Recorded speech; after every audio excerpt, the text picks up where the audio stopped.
you are, your background, how you got started. So I'll start with asking you just kind of a few questions to fill us in on your background and how you got started, and then we'll jump into your presentation. Yeah. That's cool. Yeah, let's go. So how, like, when did you first get into real estate? And when was it? First would be about 2004, around 2004. Yeah. Is when I graduated from college and read, the book Rich Dad Poor Dad. Okay. And of course that was talking about passive income. So I started looking for rentals, but before I found my first rental, I somehow ended up buying a UPS store, sort of like a mailbox shipping store in Kent. And somehow I thought that was passive, or just owning a business, right? Or something like I can hire it out, but that totally turned out not to be passive at all. During running that and having my corporate IT job, I still found my first two rentals in Tacoma, 66 of Madison, $175,000 each. One was 100% financing, the other one was like 90% financing during the time of, they just gave you money if you were breathing. So, 05, 06? 04 when I bought it. Yeah, 04 was when I bought it. So, that was what started my real estate journey. Got it. So tell me about the years following that. Like, how many of those types of projects did you do before you started evolving into something bigger? Well, right away after I got the rentals, then I started doing the flips, little flips. I would say 3, 4 flips, but maybe like 1 or 2 at a time. Yeah. When I was just starting out. Then of course, I was just learning, and then I really didn't have a mentor or a coach to like bounce ideas off of. I just went at it, right? I bought things like, I bought one in South Seattle, like 900 square foot for 275,000 or something at that time, which was a lot. I didn't know anything better, and it was like almost like a flag lot, if you guys know what that is, but it was like not, not the ideal.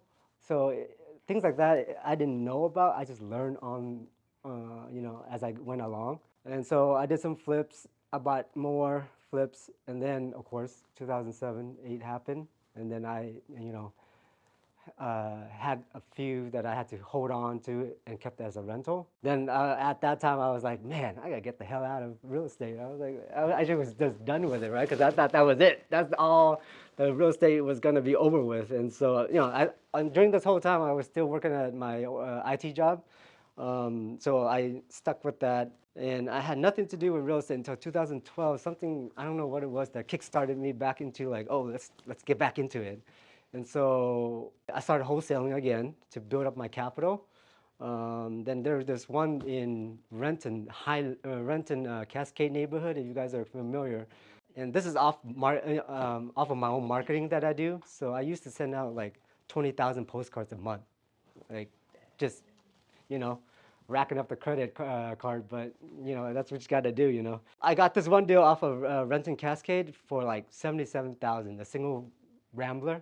3-bedroom, 1 bath, and it was a hoarder house. Like, you had to walk in, like, he had like newspapers and yearbooks that you just had to step over and over to get throughout the whole house.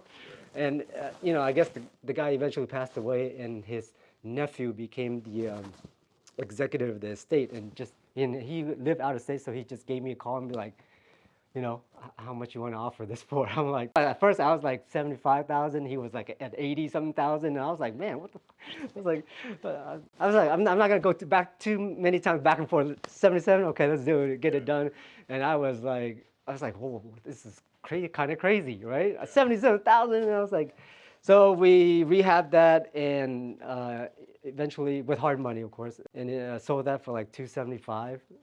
So like, while I was wholesaling, I kept a few to, flip.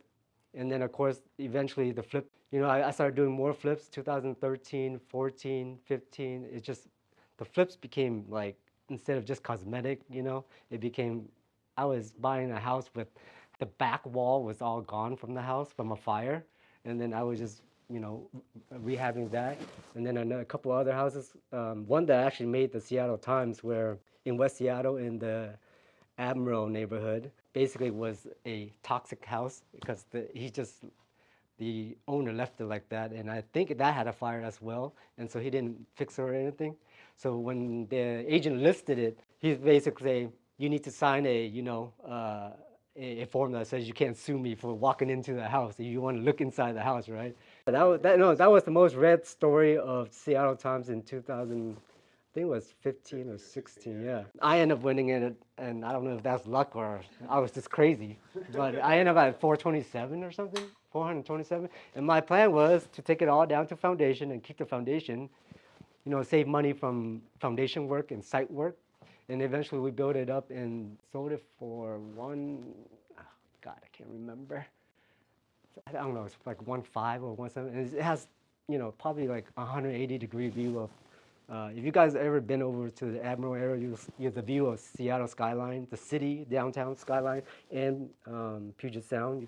It's one of the best views in West Seattle. You said you didn't start out with mentors or anyone that you could like use as a sounding board. Did you eventually have mentors or people that you followed or looked toward to advise? Not exclusive like mentors or coaches that I signed up for their class, but I've always even back in the day when, I don't know if you guys know Carlton Sheets, no down payment, that's way back then, but Like they come on like late at night. yeah. When you find yourself up at night, and Yeah. going to bed, Carlton Sheets. That's Yeah, awesome. I don't know if I bought it or somehow I got a copy of it, but you read it and you think about, his strategy, and then along the way will be Rich Dad Poor Dad, and then the local people around here like Thatch and just other builders other builders and flippers. At the beginning, I look up to you and the other James Dater and stuff like the people that you can see who's active around the neighborhood. If you just look at the listings, you can see the flippers around. You should start getting to know them, or you just start following their work. And you see their work, and you try to imitate what they're doing, so that you don't go crazy and put in like some unique design that you think is cool, but it doesn't really sell. Yeah, so no coach exclusively, but I've always been just ask people around when I need help. So right now we're currently building 42 doors, which is about right now I think 6 or 7 sites. So right now our majority of our projects are single family, ADU, and DADU, and I count that as 3 doors. And then there's some sites that we're building a 6-unit townhouse and a 12-unit townhouse. So that's 12 doors, 6 doors. So total is about right now 42 doors. And those townhomes, you plan to keep them or sell them? It all depends. Some we're gonna keep. Some we're gonna sell. But then also at the time when we're finished, it all depends on what's on my plate, what's on my cash flow. As a developer, you have a lot of cash flow going in and out. I mean, I'm talking about millions a month, just in, out. So it all depends on where we are personally on our cash flow, and then also the market side, right? When I'm done with these in 9 months or a year from now, where are we in the market, right? Is it going to be better than it is right now? The past couple of weeks, it's been great that I see that sales been picking up, and so what is that going to be like next year? I mean, maybe rates are down, so maybe we can refi and keep some and sell some. So my strategy is always, it's when I'm done, we figure it out, So, but going into most projects, the strategy is to build it and sell. Put it and sell. Nice. Yeah. Nice. And then just I have to ask, like, so what's your vision? What's your end goal? What do you want to be when you grow up? Be when I grow up. It's really, real estate's always going to be really different mindset from when I was, 2008, where I was like, I don't want nothing be in real estate. But now it's like, I'm a firm believer of real estate being the vehicle to build your generational wealth. So I'm always going to be in real estate, not doing maybe 42 doors, but maybe in the next 5-10 years, maybe it'd be one big project that does 100 apartments, 100-unit apartments, or my ultimate goal would be to build a skyscraper in, any metropolitan city that, just really it's maybe it's an ego thing, or it's to testament to myself to see if I can accomplish that. How do you put the team together, the finance together, and be able to put something up that will last, maybe a century or two. I don't know, but so that's the ultimate goal. So I think I went over most of my, who I am and how I got here. But The ones that I missed was, a little bit, you know, backtrack to how I got even to America, right? So when I was born, I lost my dad when I was 4 months. So that was like the first obstacle that I had. And then when it was time for us to, of course, around 1975 is when they had the Vietnam War. So a lot of the Vietnamese had to uh, escape, Vietnam, and mostly went to America or some other European countries and stuff. But uh, my mom had the decision of like either she wanted to go with me and my older brother and sister, or stay back. And I'm not sure what was the reasoning, but she chose to stay back and gave up her parental rights to my uncle on my dad's side to basically be my legal guardian and take care of us. So we went and stayed in the refugee camp for like 7 months in Thailand, and then eventually made it over here to Seattle, and was raised by my grandmother. Like a 50-year-old woman. Just you think you were done raising 11 kids, right? She had 11. I have 11 aunts and uncles on her side. And you think, oh, and then you come to this country and you're like, shit, I don't even know nothing, right? I mean, no, don't know the language, don't even know how to drive a car and all that, but you're raising three of us and then also trying to learn this new country. So, I mean, I owe a lot to her. Um, then, just putting myself through college, working full times at Macy's, as a reporting analyst. So I was doing IT work already, and then just putting myself through college there. And then of course I read the book Rich Dad Poor Dad. That if you guys haven't read it, that'd be awesome if you guys read that. And then I've done over like 100 plus deals, whether it's flips, wholesale. I've done seller financing, short sale. I think I was probably one of the first one to do a short sale for Countrywide, if you guys remember that bank, before they got bought out by Washington. Really? I thought it was Washington Mutual, and then they lost it. Yeah, and then Washington Wamu went down, and that got bought by Chase.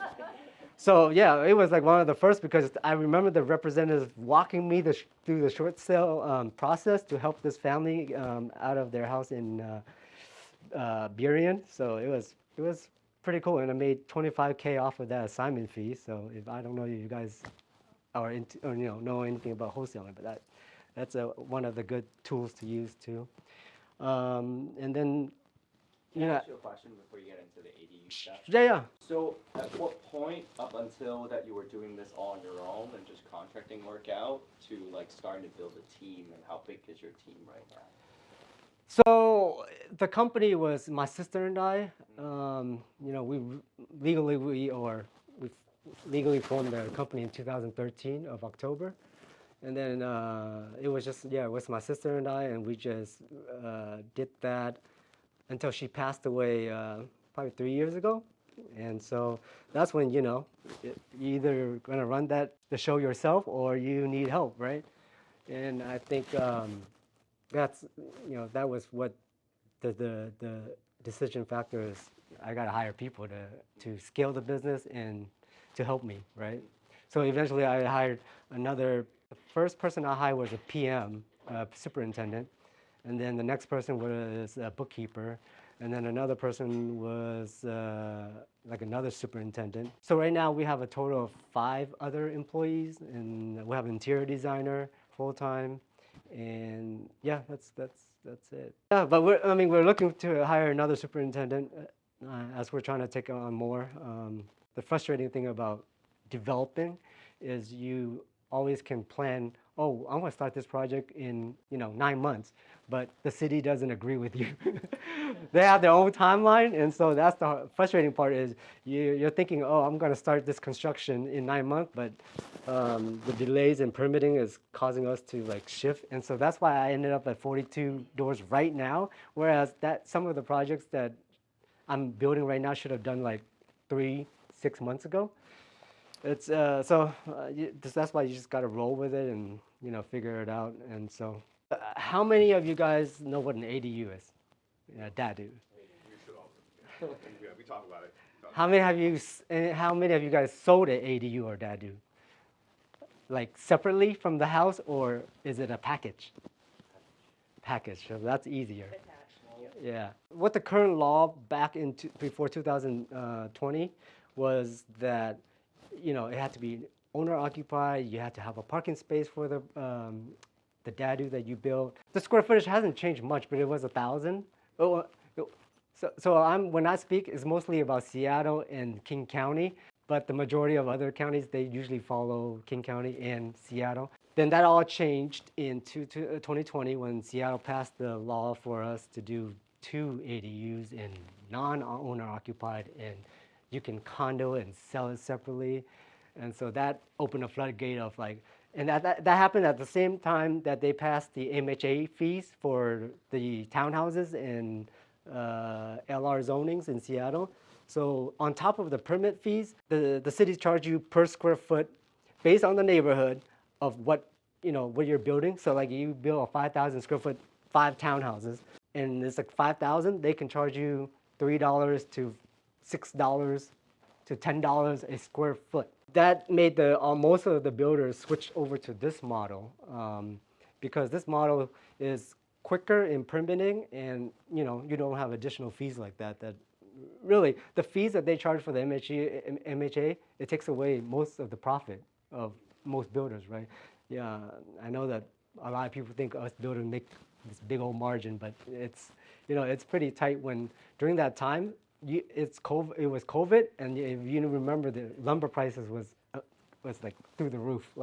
And you budget that back until 2019, and COVID happened. Of course, how do you even adjust for that, right? The changing in material prices and during that time, and so a lot of the builders jumped over to this model, and so you're now able to do 2 ADUs, and then if you build like 1,000 square foot, you can add like 250 square foot for garage. That does not count towards your square footage or your FAR. So glad you all made it here. Don't let the secret out. But we put things in like called a scooter garage, or unheated space. Or if you really want, dig down in the basement and you can get another 5,000-6,000 if you wanted to. It has to be totally underground too. And so if you really had the land for it, you can actually put 1,000 square foot down there and 1,000 square foot up, on the ground level. So it's 1,000 above that. Yeah. But, like I said, if you put it in a garage, 250 square foot, put it in the plans, get it approved, build it out as a garage, and then once you get your certificate of occupancy, finish it and make that into a 3rd bedroom, 4th bedroom, or whatever. But it doesn't, but there's a limit. 250 is the limit of how much garage you can call. Because, if they say 500, shit, everybody's going to build 500 garages and turn that into 2 more bedrooms, Fast forward to today, about the ADU law is this new law that just passed recently.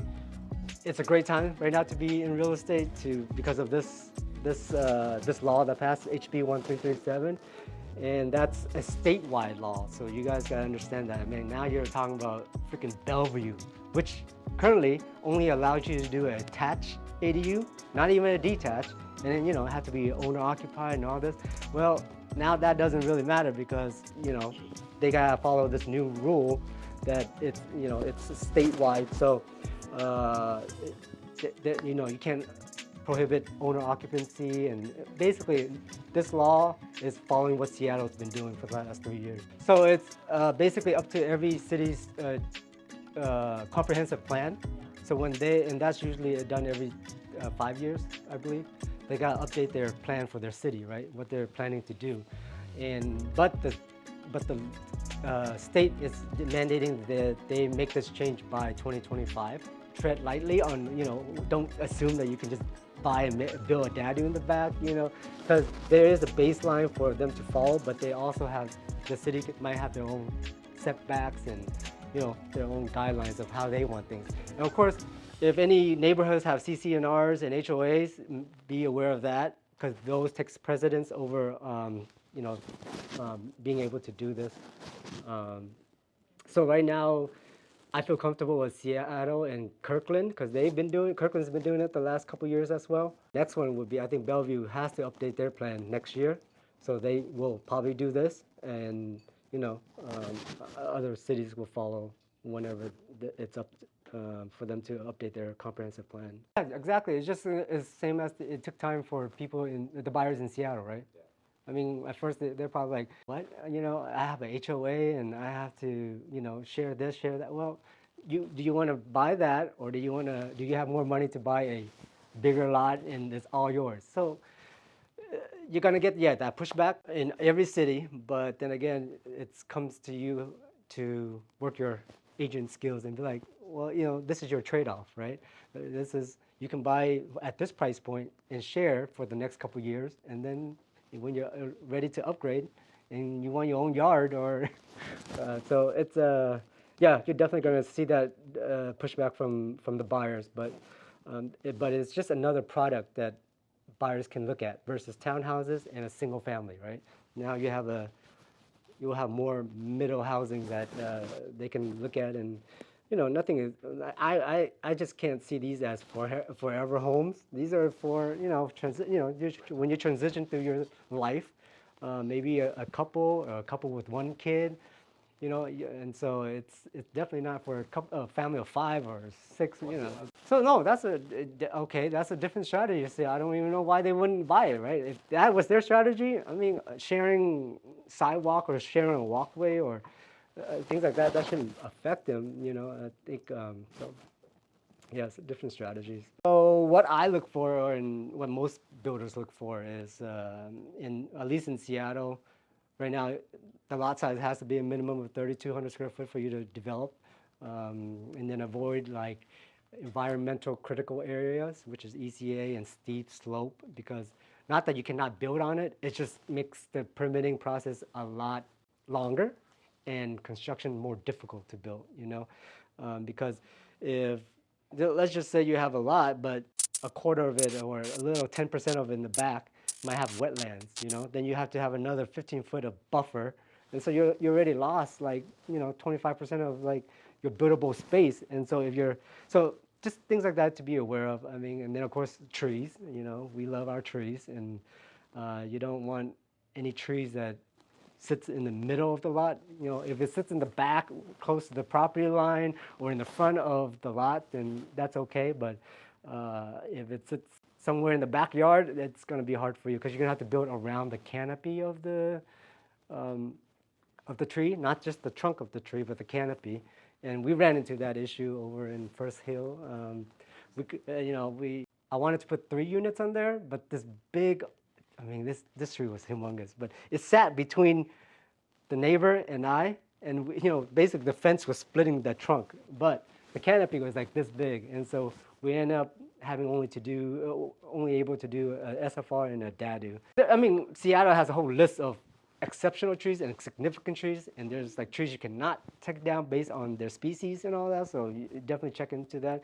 And do all this, during your feasibility time if you have it, or when your buyers have it, just work that in.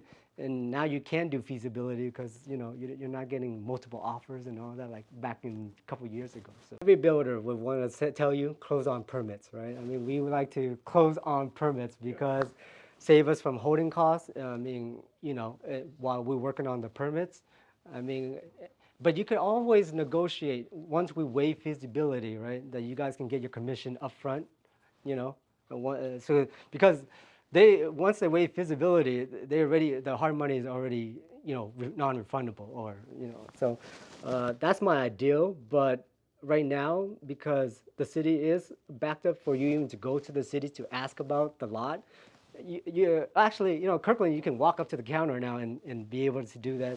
And I think Seattle, most of their workers are back. I don't know if the counter is open, but for us to be able to walk into the counter and ask a question right away, I mean, you probably can do, a week or so of feasibility. But, if it's a tougher site with a little hill or slope, you're probably looking for 30, 45 days. So just that we can, ask the city and then ask other trades like the civil engineers around. And civil engineers are people who look at the drainage, and they also see, what connections you need, utility connections you need to make to the city, like storm, sewer, and water. So usually when we do a project in Seattle, we submit for something called a PAR, which is a preliminary assessment report.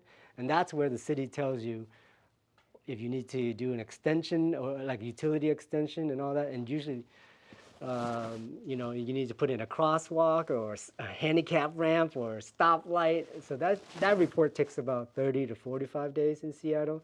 And that's called PAR in Seattle. In other cities, it's called a pre-app meeting that you have to schedule, and you go there, and they'll have every department come and tell you, fire department, everybody, just tell you this is what's all going to take for you to develop this. Decided you're going to go forward with that, you definitely want to schedule the survey because they're usually a month or two out. So schedule that, and then just start working with the architect in parallel and see what you want to do. And so right now, Seattle and Renton have pre-approved DADU plans that helps expedite the permitting process. And I imagine that the other cities will adopt the DADU pre-approved plans too, so that they can add to that for the people to follow. Strictly DADU would probably take you, I've heard from 3 weeks to 3 months. So it's pretty quick. So it's pretty quick compared to a townhouse. Oh yeah. Or even a SFR ADU DADU that I do, that takes about 9 to 12 months. When it's just strictly DADU, it's pretty quick. And if you did the pre-approved, that's around probably 1 month to 2 months because you're factoring in the surveyor, the civil engineer, and the architect, but they already have the pre-approved plan. But it's around 1 to 2 months. Do you do the pre-approved? I've heard it's better to differentiate. I have personally never done the Schooner or the pre-approved plans. We've always done the buy it and demo the existing house and build 3. I've hardly ever kept the existing house and built something in the back. It was a different situation because I had an extra lot next to it, so I built custom DADUs. Because I'm looking at a property right now with the potential DADU in the back. No, I think it's just my focus has always been on scraping it and then being able to design all 3.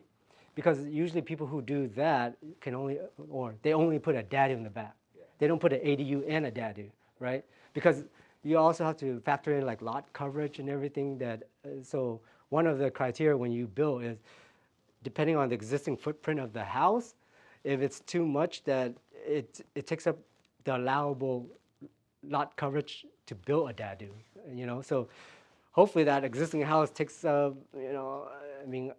it's usually 35% of the lot size, and so if that existing house takes up like 20% or 25%, you're left with, a small footprint for the DADU.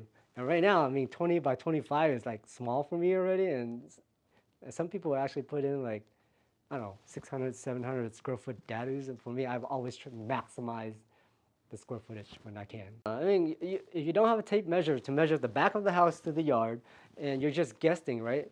But the real answer will come from the survey. Then you can see, that's the property line. Because sometimes the property line where the fence is not where the property line is. And you'll go through a lawsuit with your neighbors.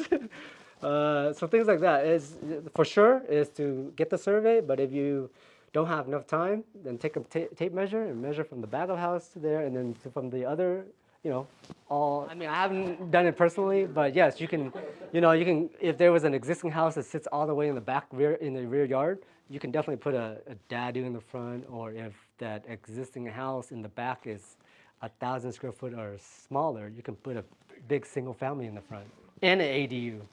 That's what I would do. Yeah, you definitely could do that. So he's talking about, the owner selling just their backyard for you to build. That is just trying to explain to them how do you release that portion of the lot out of your conventional loan that they have, right? That's the part that's gonna be difficult for you. Is getting like Chase, Wells Fargo, whoever they have a conventional loan with, to release that portion so that you can build on it. And so they might have to refi, they might not. That's the the data that I haven't gotten from everybody that's done. I know a few people that have done it, but I haven't asked them personally how they do it or how do they get it released. Gonna keep it as a rental. You know, you already have a relationship with that owner in the front, right? You just like, I'm gonna keep it as a rental, Airbnb or whatever. That's okay. You can still do the HOA and the condo docs, and then you can also get another loan because you have your own tax parcel now. But yeah, when you go sell it, now you're talking about, you're dealing with, you know, a new buyer that's like, well, they're looking at it like, oh, I have this land, but how come it's, you know, encumbered by the loan in the front house? So it gets kind of tough. But I haven't walked down that road, so I can't speak too much to it. To the right.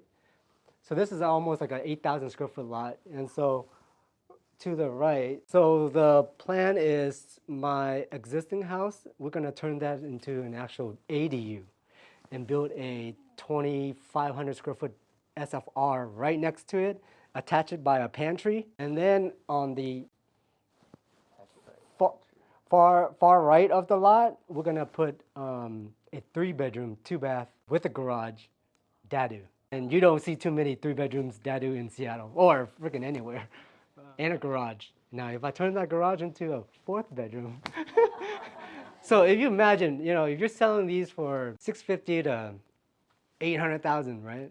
And you add a 3rd bedroom, I mean, you imagine the different buyer pool, and you know, it's in a garage versus a parking pad. Oh, so yeah, let's look at this one. So it'll be, yeah, it doesn't look that big, but it's big. It's the door right now is on 98th, but you can tell them that now I want my door on 15th, and so now, you know, I have this two that be facing, and it looks just like any other house in the neighborhood, instead of, you know, having to be one in the back of the other. So if you can do that, I mean, the appeal of your product is going to be way better than the ones that you've been seeing. Like that, how do you know what the proximity is to each other? You don't want to be too. Is there a restriction in terms of how? You have to be at least 5 feet away from each other. Only 5 feet. Yeah, minimum. That's the minimum already, and that's good enough because, you know, you don't want to be attached because it can be attached, but the 5 foot is enough. Yeah, I mean, that you don't have much room to decide that actually, because I mean, this is a yeah. The fact that I can do that with all the houses facing a certain direction, and you can just drive in, and even all this right of way is unimproved, so there's no sidewalk really right now, so they can just really park more cars on the right of way, you know. So I mean, that's gonna be a lot of parking spaces for these three. So I mean, that's a thing you do during feasibility, and that's where the preliminary assessment report comes in.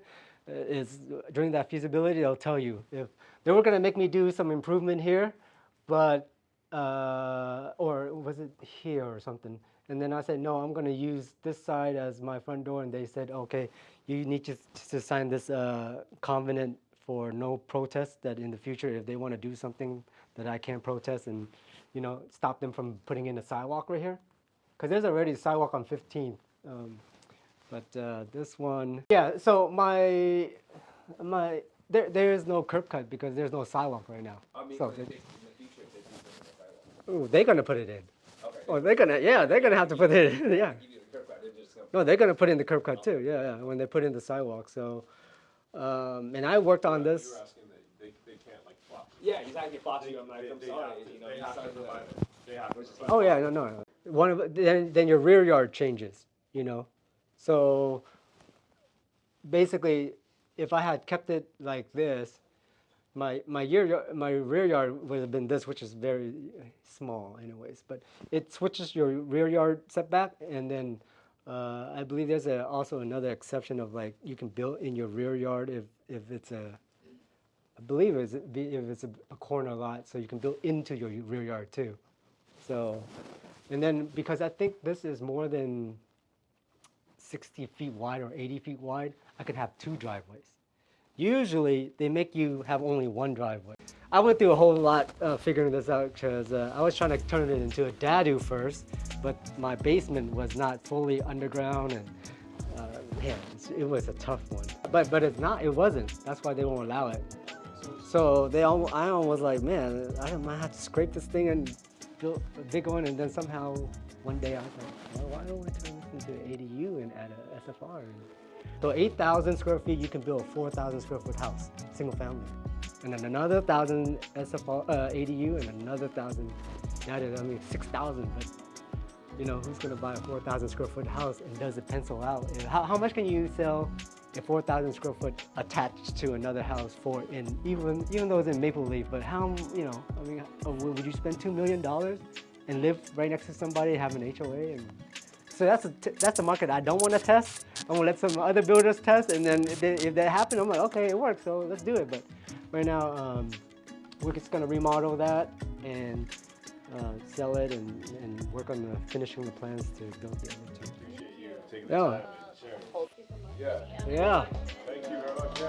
Thank you guys. Thank you.